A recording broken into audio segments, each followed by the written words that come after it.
A'udzubillahi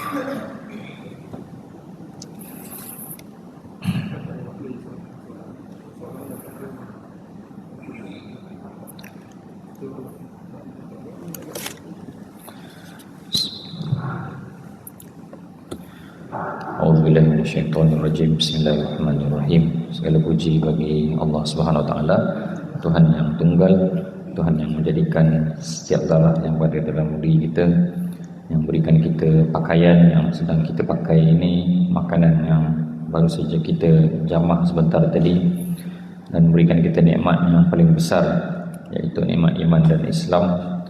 Segala apa yang ada di langit dan bumi semuanya bertasbih kepada Allah SWT.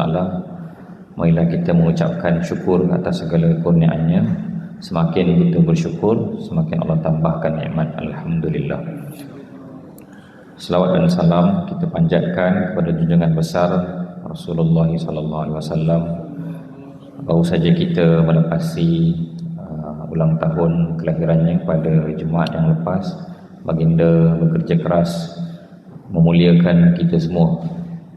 Ada satu kata-kata dalam bahasa Arab, min qiyadatil min riayatil ghanam ila qiyadatil umam, daripada mengembala kambing sampailah memimpin umat. Sebelum Islam datang, orang Arab ni dulu gembala kambing je. Bila Islam masuk dalam hati mereka, mereka menjadi pemimpin kepada umat ni. Kemudian apabila Islam dicabut daripada hati mereka, mereka kembali menjadi pengembala kambing. Maka tidak dapat tidak, terus usaha perlu dilakukan untuk menjadikan kita semua kembali ke kemuliaan kita, iaitu kepimpinan umat ni. Marilah kita mengucapkan selawat ke atas baginda. Allahumma salli ala Muhammad wa ala alihi wa sahbihi wa baraka wa sallam. Yang saya muliakan Dr. Muhammad Hafiz bin Muhammad Ishaq, pengurusi Lembaga Tadbir Masjid Bandar Tan Raja Kajang, Ustaz Muhammad Aizat bin Muhammad Sani, pengurus Masjid Bandar Tan Raja Kajang, Ketua Muslimat Puan Rabi'ah binti Sabri, seluruh aljatan kuasa, termasuklah Tuan Imam, Tuan Muazzin, tuan-tuan guru, puan-puan guru, serta seluruh ahli karyah Masjid Bandar Tan Raja Kajang sekalian. Assalamualaikum warahmatullahi wabarakatuh. Alhamdulillah, kita menyambut pengajian 40 hadis tentang dakwah dan tarbiyah, dan kita masuk ke hadis yang ke-33 dan 34 pada hari ini. Hadis yang ke-33 bertajuk kerosakan penafsiran liberal, manakala hadis yang ke-34 bertajuk golongan anti hadis. Jadi kita akan bacakan Arabnya, kemudian kita akan bincangkan pengajarannya. Bismillahirrahmanirrahim. An Ibn Abbas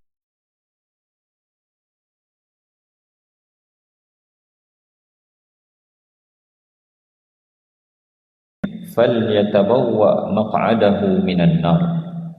An Jundub bin Abdullah qala qala Rasulullah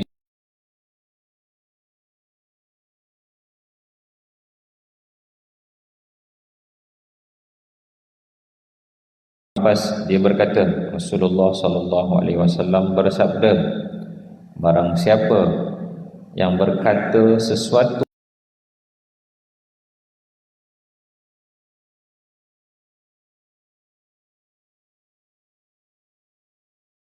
daripada Rasulullah sallallahu alaihi wasallam, baginda bersabda, barang siapa yang mengucapkan sesuatu tentang Al-Quran dengan pandangannya sendiri, sekalipun dia betul, sebenarnya dia telah tersilap.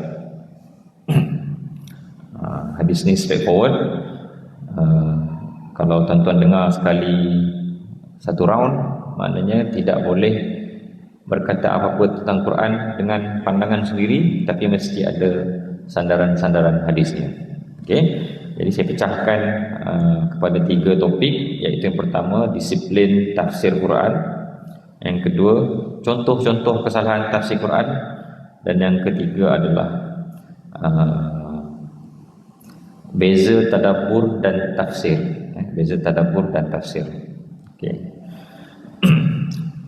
Saya nak tanya tuan-tuan, ada ke kesalahan tafsir Quran orang Melayu yang tuan-tuan biasa dengar?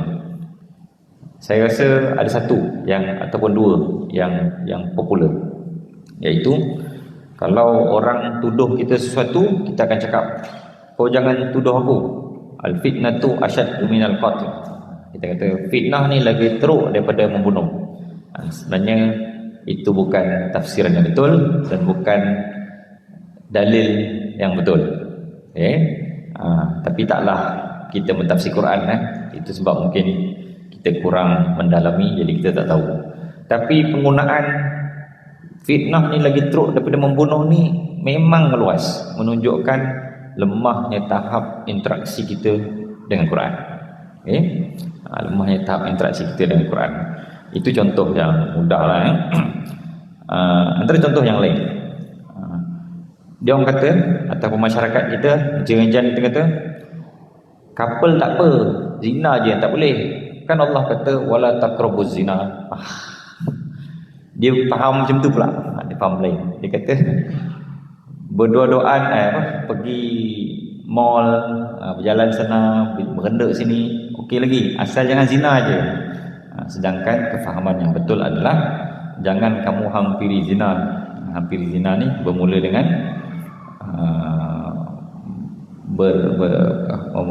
berdua-duaan ataupun berjalan bersama, membina hubungan yang terlarang tanpa membina hubungan yang intim tanpa ada mahram di tengahnya.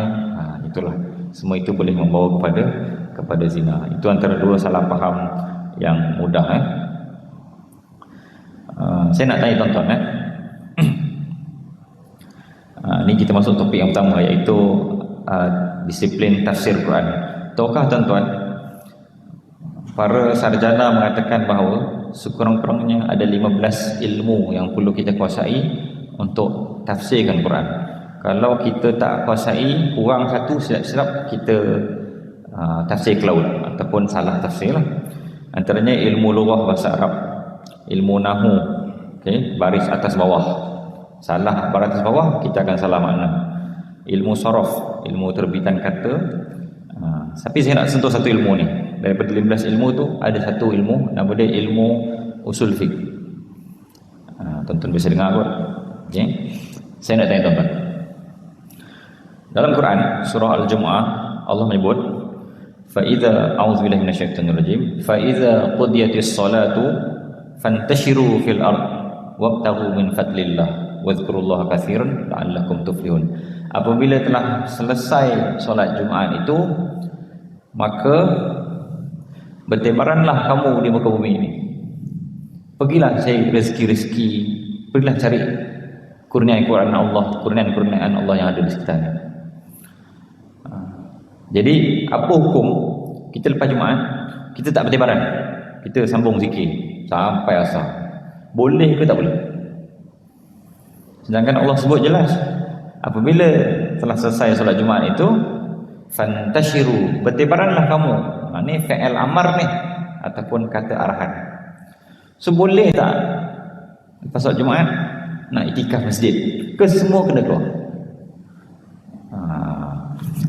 Saya tanya tuan-tuan, siapa kata wajib bertebaran? Dah. Oh boleh stay. Oh tuan kata wajib bertebaran, tak boleh stay. Al-Quran cakap macam tu. Okey. Sebab dia arahan yang jelas, tak boleh stay. So Jumaat ni kena cuti ke kena kerja? Johor dulu cuti, sekarang dah kerja.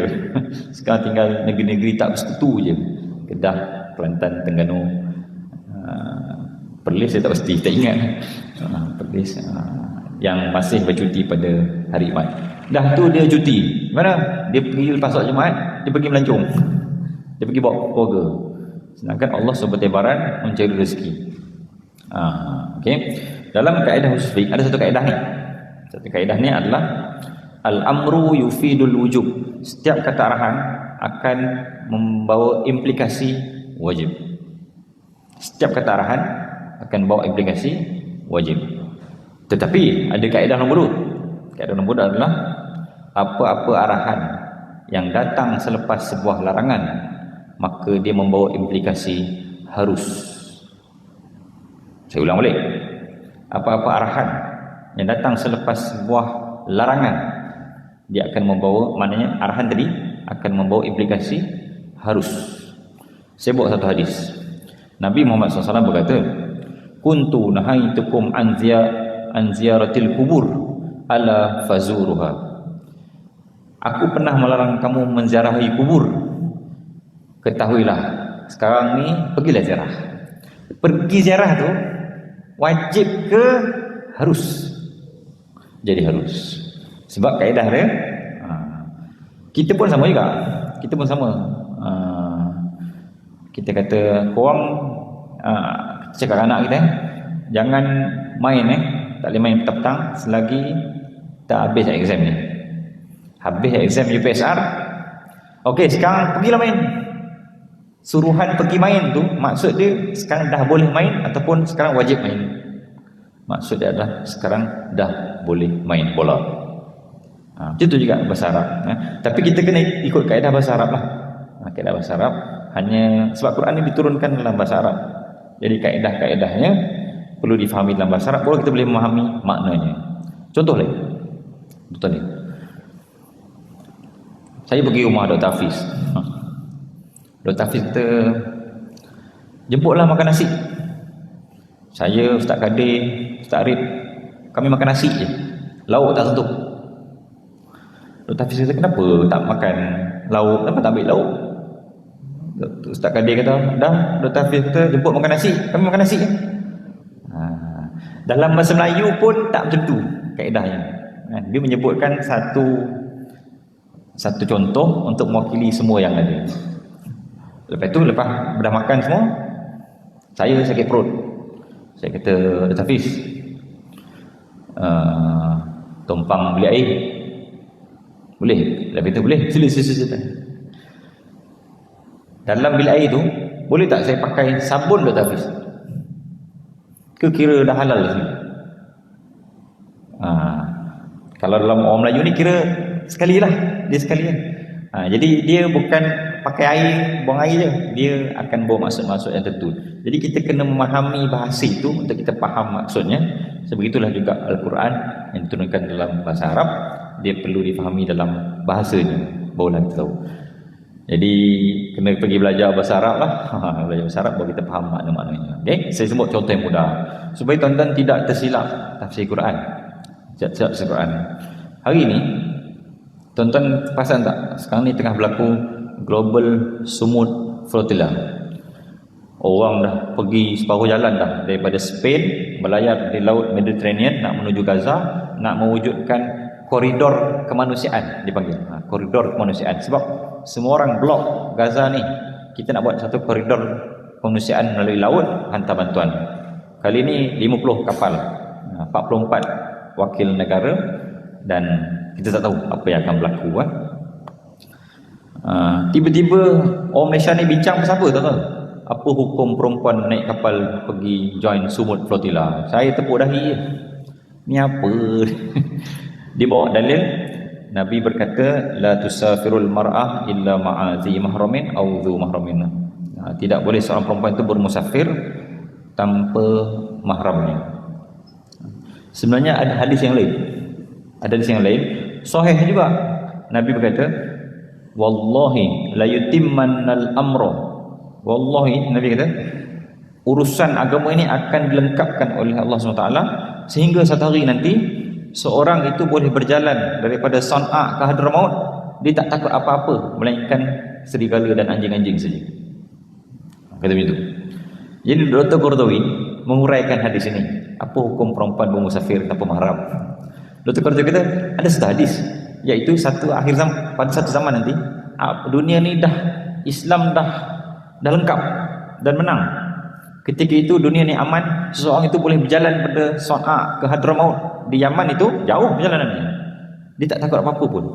Ketika itu boleh seorang itu berjalan seorang. So contoh hadis. Maknanya kita perlu gabungkan dua hadis ni. Di situ tidak boleh bermusafir tanpa mahram kecuali sekiranya diyakini selamat. Sebab dua-dua hadis yang sahih. Macam tu lah. Jadi perlu ilmu-ilmu inilah untuk kita dalami supaya kita tidak tersalah tafsir Quran. Okey, itu disiplin tafsir Quran dan memahami ilmu hadis. Yang kedua, contoh kesalahan tafsir Quran. Tadi saya dah sebut contoh-contoh yang ringan, saya nak buat contoh yang berat sikit. Profesor Dr. Siti Musdah Mulia, pensyarah Universiti Islam Negeri Syarif Hidayatullah, Jakarta. Beliau berpendirian bahawa poligami tidak hanya dibenarkan dengan syarat. Bagi dia, poligami ini bukannya boleh bersyarat, dia adalah tidak boleh langsung. Kalau orang perempuan bagi fatwa biasanya ke situlah. Bagi dia poligami ini tidak dilarang secara total. Macam tu pula. Kerana dia bagi hujah, kerana prinsip keadilan mustahil dipenuhi bagi dia. Ini macam mana? Mustahil dipenuhi. Sedangkan Allah SWT jelas-jelas membolehkan poligami. Okey? Allah mewajibkan keadilan. Contoh yang lain.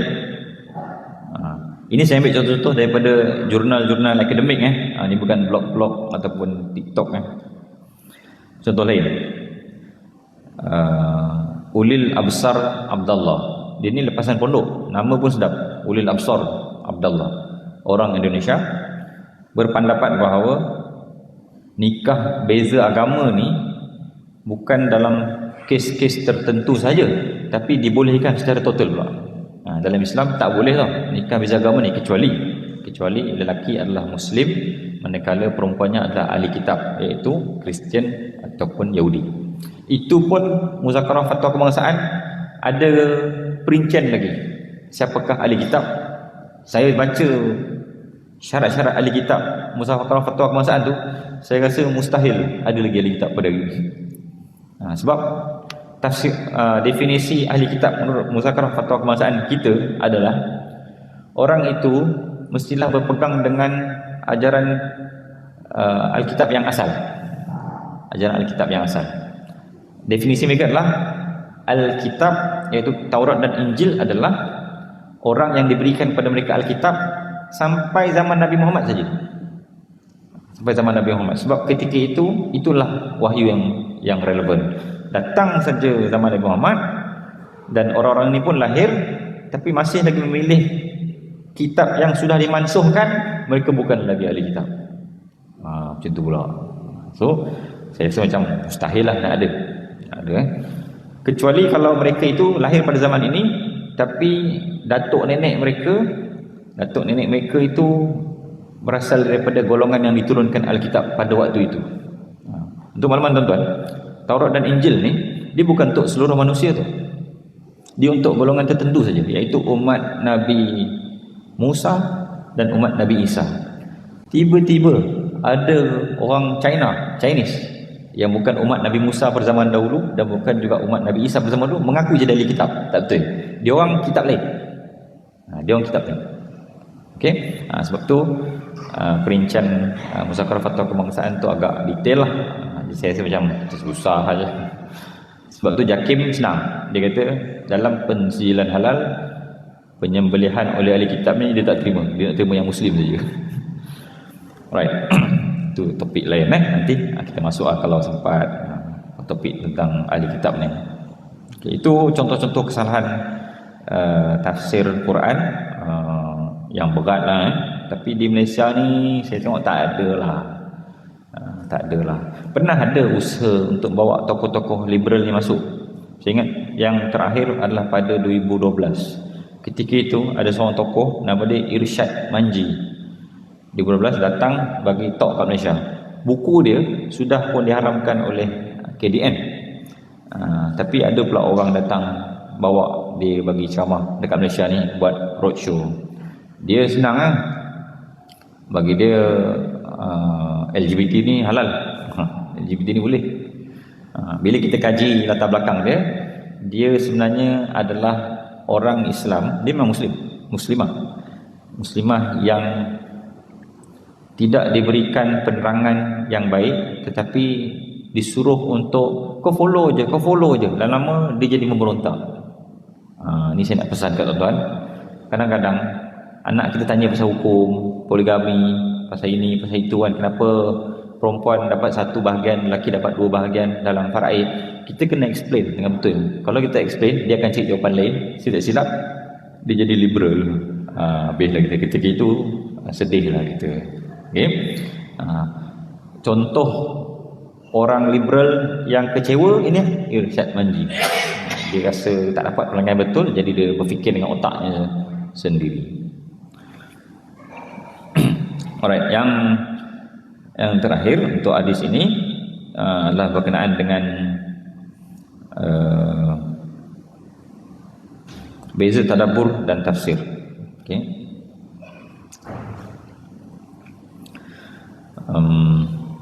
Tafsir ni adalah kita mencari makna sebenar yang dimaksudkan oleh Allah SWT berdasarkan petunjuk-petunjuk dalam ayat yang lain ataupun daripada hadis Nabi Muhammad SAW. Okay. Jadi sebab itu Quran ni mesti ditafsirkan dengan Quran ataupun mesti ditafsirkan dengan hadis juga. Okay.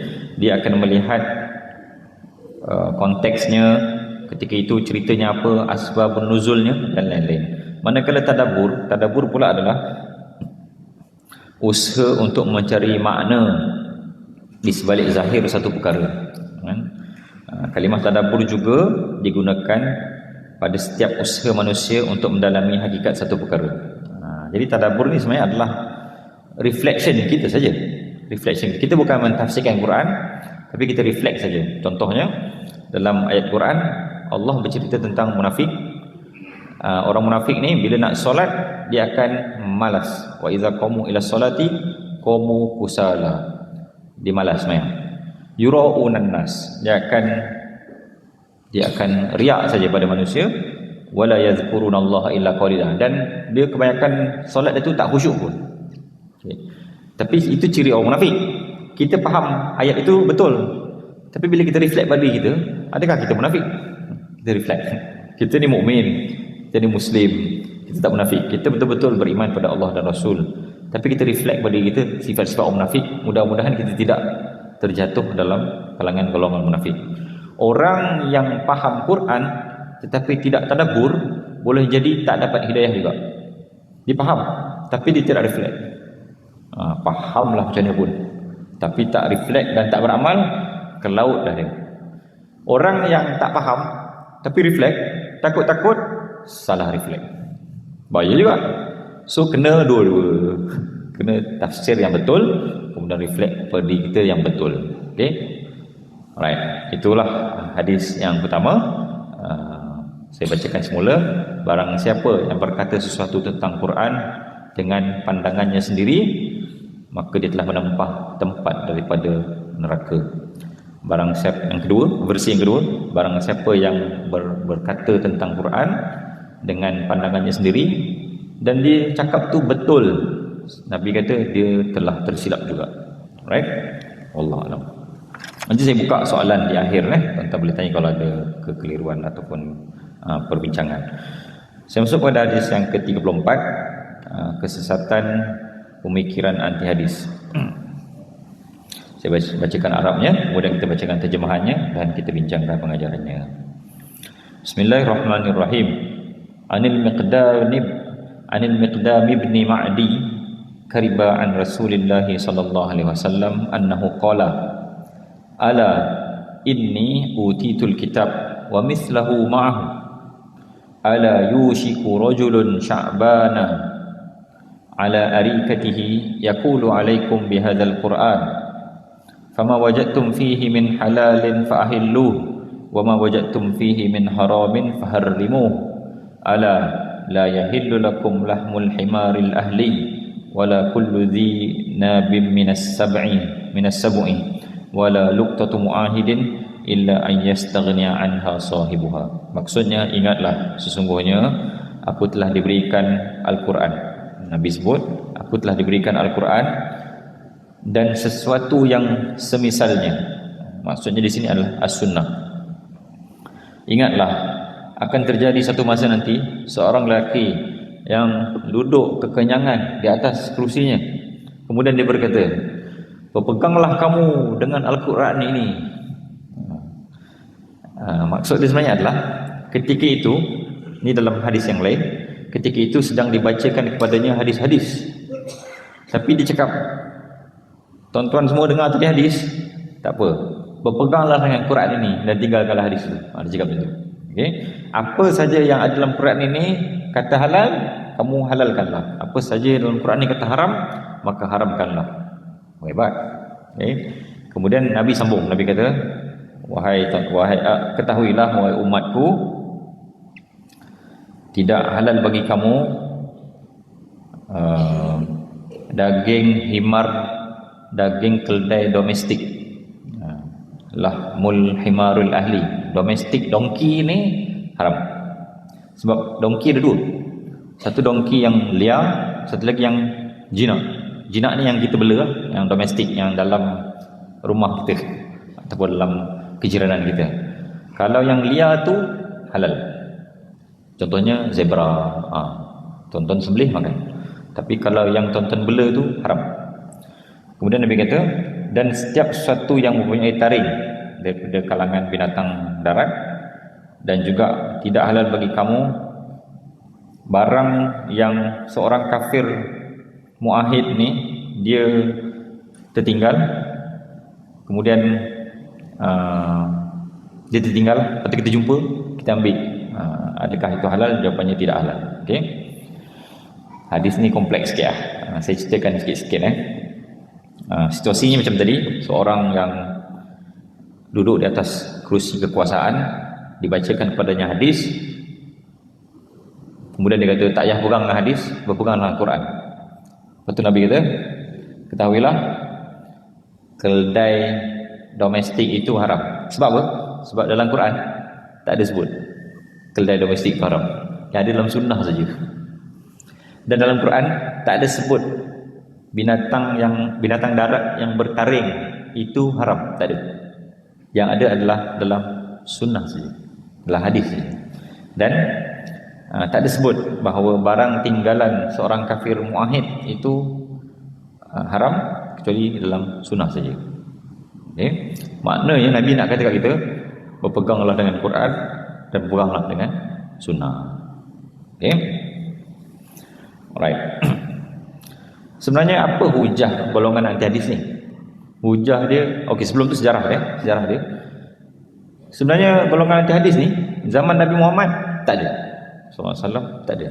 Zaman sahabat tak ada. Zaman tabi'in 150, zaman Imam Syafi'i lah 150 hingga 204. Ada sikit.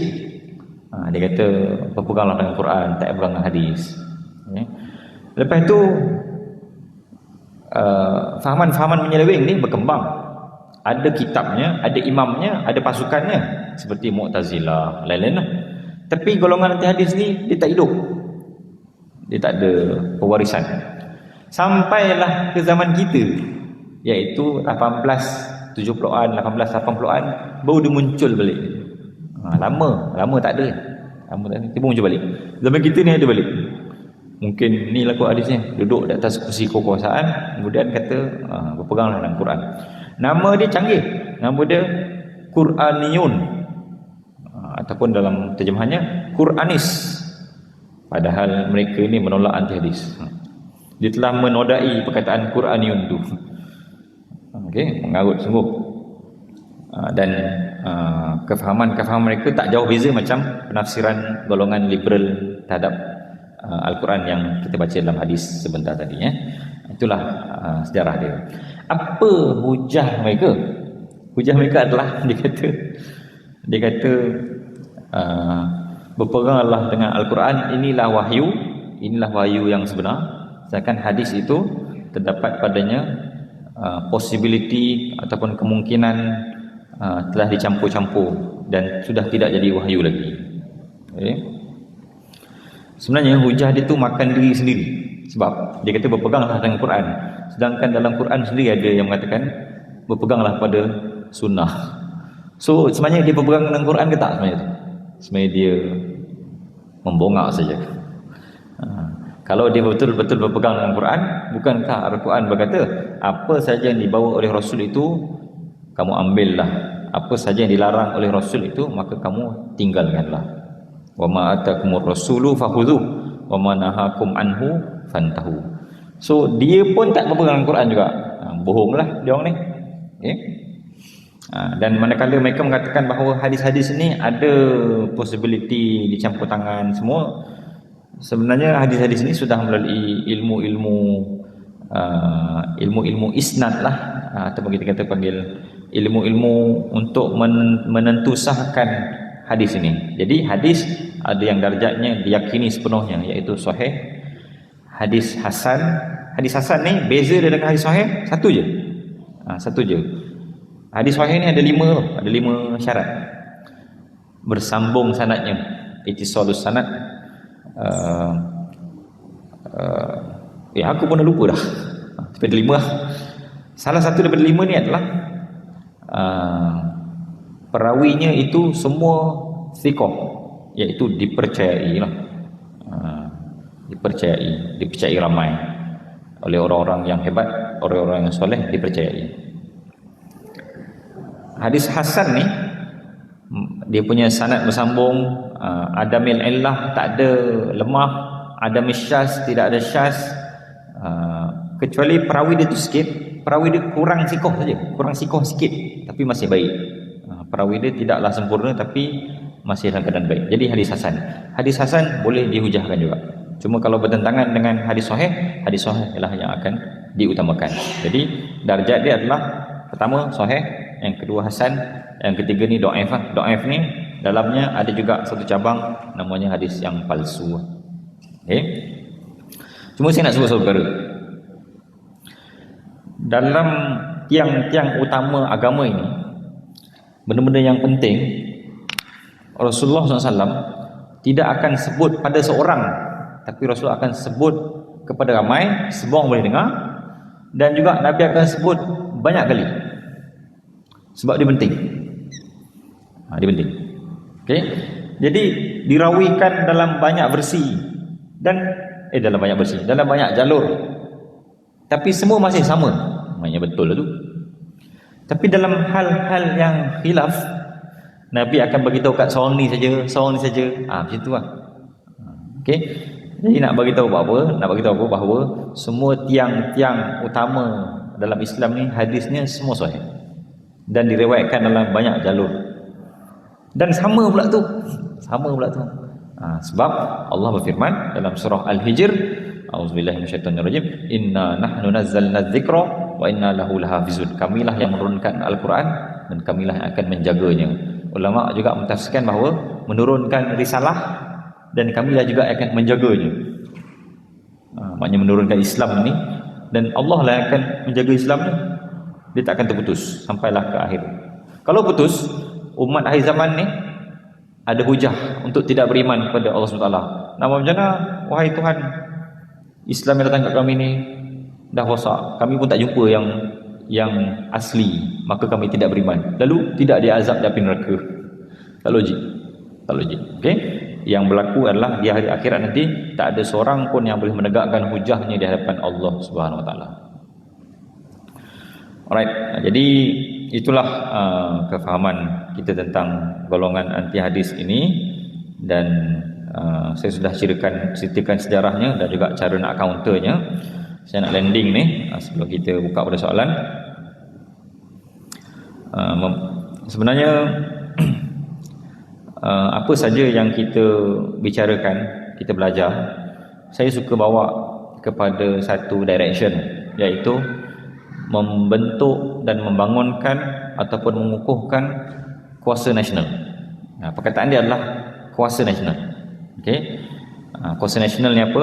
Kuasa nasional ni adalah negara kita kembali menjadi kuat, maju dan berdaulat, sebagaimana negara Israel yang kecil itu, 5 juta ataupun 10 juta saja penduduknya, berada di tengah-tengah, timur tengah, tetapi ketenteraannya bagus, ekonominya bagus, keilmuannya tinggi. Kita nak negara kita jadi kuasa nasional macam Israel.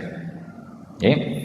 Tuan-tuan tahu, satu-satunya negara Islam Sunni yang ada nuklear adalah Pakistan saja.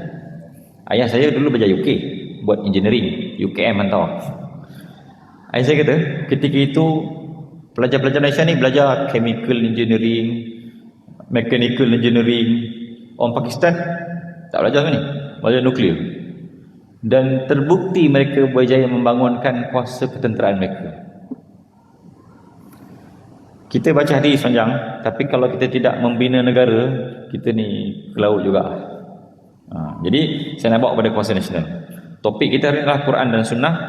Saya nak cabar diri tuan-tuan, diri saya dan anak-anak tuan-tuan untuk hafal Quran, walau di umur mana pun kita berada, kerana ia bukti keterikatan kita dengan Al-Quran. Saya nak cabar juga tuan-tuan, anak tuan-tuan, diri saya hafal 1000 hadis. Sebab keterikatan kita dengan sunnah lah yang akan membentuk world view yang betul terhadap, ataupun cara pandang alam yang betul terhadap dunia ini. Selagi kita tidak menguasai dua sumber ini, kita tak akan jadi umat yang kuat. Kawan saya pernah masuk Gaza pada tahun 2012. Ketika itu Mursi jadi Presiden Mesir. Dia buka sempadan Rafah tu. Malam terakhir sebelum dia orang balik, Al-Qassam ajak dia orang masuk bawah terowong, dan dia kata mungkin kita tak berjumpa lagi, jadi saya nak bagi satu hadiah pada kamu. Dia buka topeng dia. Semua yang berbaris tu buka topeng. Dan kawan saya cerita, muka semua budak U, budak universiti, muda-muda je. Muka macam saya tak ada, tu lah. Muka budak U, undergrad. Dan bila ditanya apakah syarat untuk menjadi Al-Qassam, subuh berjamaah 6 bulan. Dan juga satu lagi, dia kata mesti hafal Quran dan hafal hadis. Mereka inilah akan jadi orang depan. Dan kalau dia tak hafal Quran, boleh juga, tapi jadi belakang-belakang aja. Koi terowong, jadi medik dan lain-lain. Kita nak anak kita jadi yang kat depan itu, insya-Allah. Saya sudah habis masa, saya tak dapat buka soalan, saya mohon maaf. Wabillahi taufiq wal hidayah. Tadi pengajaran jangan lupa jangan lupa. Kita bagi pengusi dulu Silakan. Kita tahu tentang hadis sahih, hadis hasan, kita jelas. Dan kita lihat semua pun kita jelas. Hadis yang jaif, daif, daif yang sangat lemah. So mana kita tahu batas di antara hadis yang sangat lemah ni dengan hadis palsu. Batas. Hadis daif ni boleh diamalkan dengan syarat dia bukan palsu. Dia bukan daif berat, dia bukan daif jiddan. Okey. Batas dia adalah kita dapat detect bahawa dia satu la aslalahu, dia tidak ada asal usul yang jelas pun. Tak ada satu possibility yang kata ini jelas. Kalau terputus sanad, memang tak ada asal lah. Sebenarnya boleh orang ni bagi pada orang ini, sedangkan dia tak pernah jumpa dengan orang ni. Tak logik. Jadi batal lah. Yang kedua, dia kalau bercanggah dengan Quran dan Sunnah, tu confirm dia adalah dhaif berat lah. Dhaif berat. Tapi kalau dhaif ringan ni, dia masih lagi dalam kerangka Quran dan Sunnah. Ada ayat-ayat lain yang menyokong dia. Apa contoh hadis dhaif Contohnya menghidupkan malam nisfu Syaban. Hadis ni dhaif. Tapi tidak bercanggah. Memang ada hadis sahih yang lain yang mengatakan dia adalah malam yang mulia, diangkat amal pada ketika itu. Jadi disokong oleh hadis yang lain, boleh diamalkan, cuma tidak boleh dihujahkanlah. Itu secara ringkas doktor. Batasnya adalah dia tidak berlanggar dengan autoriti yang lebih tinggi, dan juga sanadnya bersambung. Doktor Wallahu alam. Tuan. Azan dulu boleh doktor? Boleh tarikh.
Silakan tuan. Kalau haji dia tak bagi yang tak ada muslim pergi haji. Kalau boleh Tak ada mahram eh? tak ada mahal ya. Kalau boleh kita tunjukkan mana hadis yang kita boleh pergi dia boleh pergi. Itu yang pertama. Yang kedua, ketika hadis ada dalam Al-Quran yang tak boleh, dia kata tak boleh pergi malam. Malam untuk berehat. Tapi sekarang kita shift malam. Itu yang kedua. Yang ketiga, manakah negara Islam yang menjalankan undang-undang Islam itu berpandukan hadis dan Al-Quran? Itu soalan. Yang pertama, tabung haji benarkan buat haji tanpa mahram Saudi pun dah benarkan lately. Mak saya pergi kalau umur 60 tahun ke atas boleh pergi tanpa mahram. Hadis ni macam saya sebut tadi lah, hadis yang pada akhir zaman nanti Allah akan melengkapkan agama ini sehingga seorang itu boleh berjalan dan dia tak takut apa-apa pun kecuali daripada anjing dan serigala. Dr. Qardawi menggunakan hadis tersebut lah. Okay. Yang kedua adalah apa tadi tuan? Nombor 2? Shift malam. Apa dia? Shift malam. Shift malam. Okey. Ada hadis Nabi kata Nabi tak suka orang bersembang-sembang lepas solat Isyak. Bersembang-sembang lepas solat Isyak. Jadi lepas solat Isyak ni memang Nabi berehat. Tetapi tidak suka Nabi ni tidak sampai darjat haram. Tidak sampai darjat haram, dia adalah galakan sajalah. Haram ni dia kena spesifik. Nabi larang, Nabi menjanjikan azab neraka untuk orang buat ni, boleh jadi haram. Tapi kalau Nabi tak suka, dia tak jadi haram lah. Okay. Ada benda yang tak suka tapi halal. Contohnya benda yang paling dibenci oleh Allah, benda halal yang paling dibenci oleh Allah SWT adalah talak. Abghadul halali ilallahi at-talak. So daripada situ dapat kita fahami bahawa lepas isyak ni sebenarnya memang kena rehat lah dan tidur awal dan kemudian bangun awal, qiyam sepertiga malam ataupun 2/3 malam macam Nabi Muhammad SAW, sehingga tuan-tuan boleh mati pada umur 63 tahun tanpa satu pun sakit kronik, sihat Nabi Muhammad SAW ni. Tidurnya betul. Kita pula pukul 1 main WhatsApp lagi. Saya belik, saya tengok TikTok, pukul 12 tu lah yang meriahnya kata. Time tu lah tengah sale. Gila orang sekarang ni. Saya tak tahu, hati banyak kena sakit kronik. Yang ketiga adalah tentang apa tadi tuan?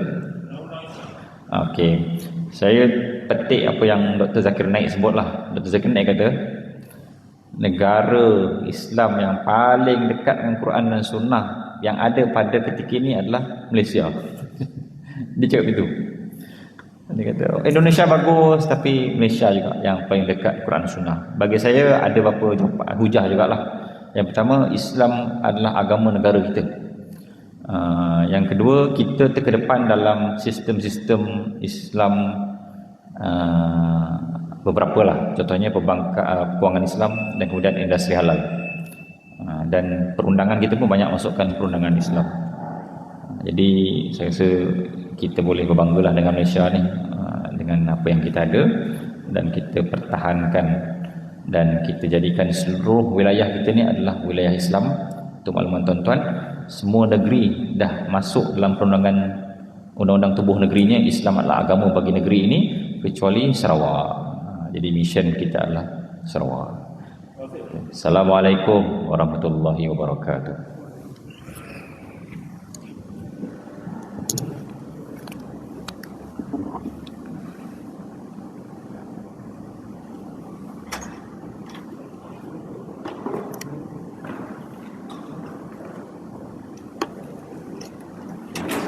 Sudah.